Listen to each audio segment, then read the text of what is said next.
Welcome to course on dynamics of machinery, unit number 4, balancing.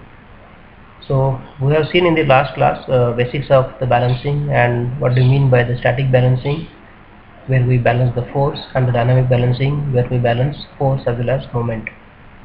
So now we are going to see the balancing of rotating masses in a single and several planes. So first we will see the balancing of several masses which are rotating in the same transverse plane. So for that case we will take one simple example. So there are four masses like W1 is here, W2, W3 and W4. Okay. Four masses are there at radius of 225. So radius here is 225, then 175 of this, then 250 for this, and 300 of this.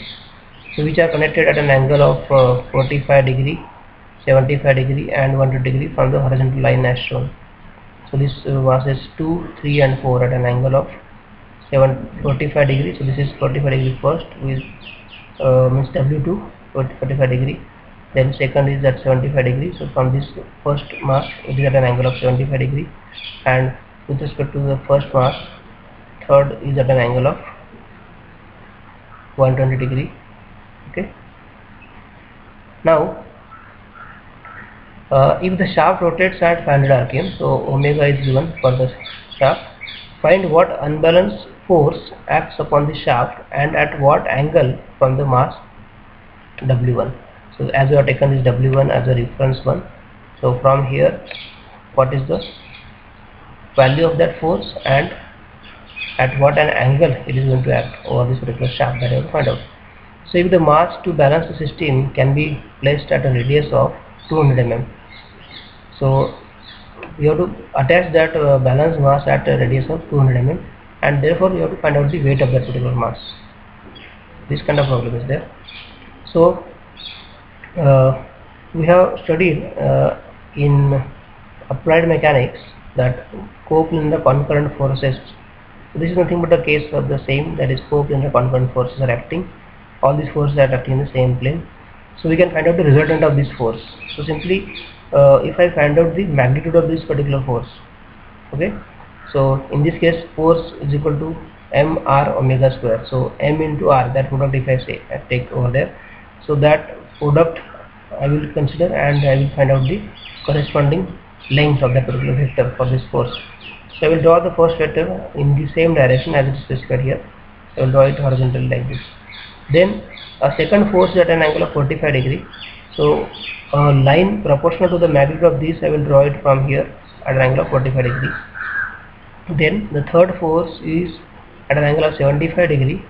So that I will draw from this point onwards on one more vector at an angle of 75 degree, and the length of this vector is equal to the amount of that force. And then the fourth force at an angle of 120 degree that I will draw from this point, and it will be like this. So now if I want it to be balanced, so this polygon should be closed.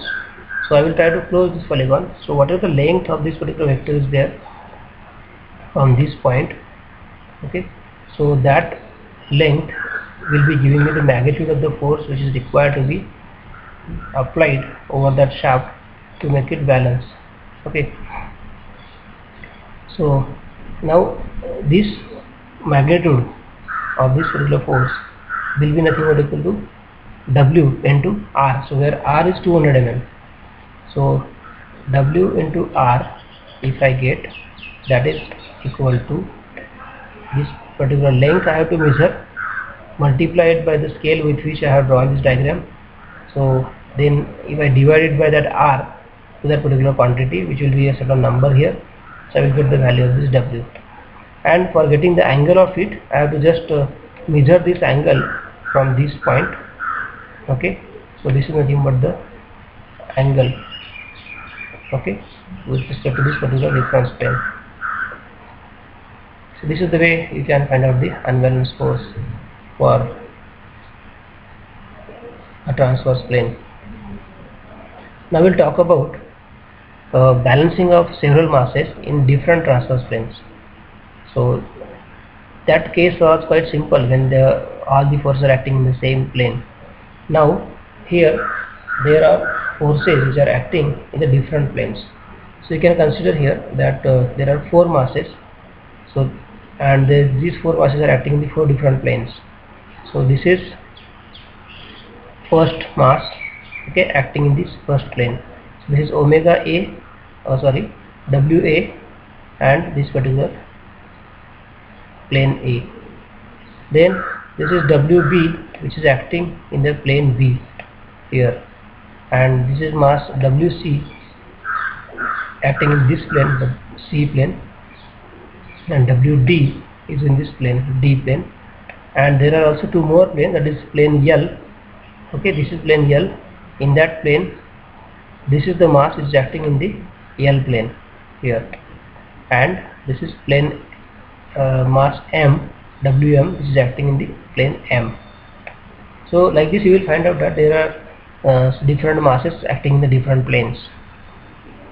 It can be a case of a turbine in which actually steam turbine, in which case the shaft is there and there are different stages of that particular turbine. So the first set of blades, second set of blades, like this, third set of blades, and by compounding actually the steam will be flowing through this one set of blades, then it is going to the second, then it is going to the third, this way. So in this case actually all these particular rotors are mounted on the same shaft. So similarly this is the case of that kind. Okay, so to find out the balancing of this, okay, we have to use a simple method of balancing, and these balancing problems we can solve it by using this graphical method. So for that just you have to list out the different planes. Like in this case I have listed out the A, B, C, D, there are 4 planes are there, major planes, and their masses are written MA, MB, MC and MD, and radiuses at which these particular masses are acting, so RA, RB, RC and RD. So magnitude of this force I can calculate. Actually the force is mr omega square, so omega square is common in all, so I am not writing that omega square here, so I am just writing the product of m and r. So I will get the centrifugal force for this plane A, and the distance.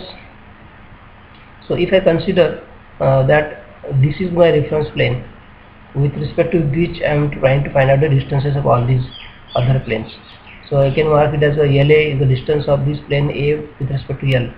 So this is LA. Similarly of mass B, this is the LB is the distance from it, so there is LB, then LC and LD, like that, distances of all these different planes with respect to the plane L. Okay, if I consider this as the reference plane. And now if I have to find out the couple acting about this particular plane L, so it will be nothing but the force M into R multiplied by this LA. So M A into RA into LA will be the couple. So in this way I can get the couples of the other forces. So in general the basic procedure to be solved to be used to solve the problem of balancing of masses in different transverse planes is explained over here.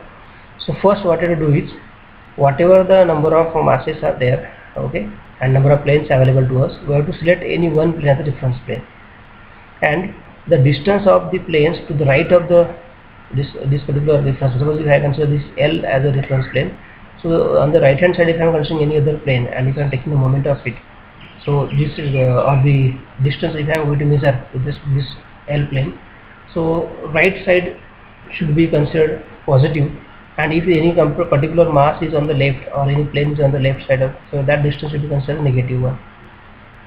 So accordingly my signs will be there here, positive or negative. So in this case now for this example if I have to mark, so this is my L plane and A is on the left hand side, so it will be minus LA with the distance, okay, and LB, LC and LD all these are positive. Then you have to tabulate the centrifugal force and couples due to the masses from left to right. So if I am considering this left side, so A, B, C, D, so in that case I am going to list out all these planes and I will find out the mass, radius and the centrifugal force and also the couples. Okay, so now you will observe that so many a times some of the masses may be unknown, because since you have to balance it, so which mass you have to attach on which plane at what angle, generally these kind of numericals are there where you have to find out the masses, sometimes you have to find out sometimes radiuses, or sometimes you have to find out the angular positions where these masses should be attached. So if you prepare a table like this, in that table you will find either you have to observe the column of force or you have to observe the column of couples. Okay, so here if I have to draw the diagram of this force, which is called as force polygon, so I need the magnitude and direction of all that forces available over here. Okay, so that I can draw that diagram. Or if I have to draw the couple polygon, I should know the magnitude and direction of all these forces. So definitely if there are two unknowns, suppose in this case if there is the mass mb and mc is unknown, so definitely I cannot draw this force diagram because there are two unknowns over there, these two magnitudes are unknown. While in case of this couple, so if I am having all the values of this is ma, mb, mc and only one unknown is there, md, so definitely for a single unknown I can draw the polygon diagram and I can get the output of it. So generally when you draw these diagrams, means force polygon or the couple polygon, we are expecting that it should be balanced, so it should be a closed diagram, and whatever the closing vector is there, that is nothing but your balancing couple or the balancing force. Okay, and as it is specified here that when you draw the couple polygon, suppose if you observe that in the couple polygon there is only one unknown, so you should draw that first. Okay, and if it has been observed that when you draw it, okay, so draw the negative couple in the reverse direction. That means if suppose in this case distance is negative, so this definitely couple will also be negative. So if this kind of negative couple is there, so this couple you have to draw in the reverse direction. Means radially outward generally the centrifugal force is acting, but you have to draw it in the inward direction because it is negative. Okay, and when you complete that couple diagram, couple polygon, so closing vector will be your balancing couple.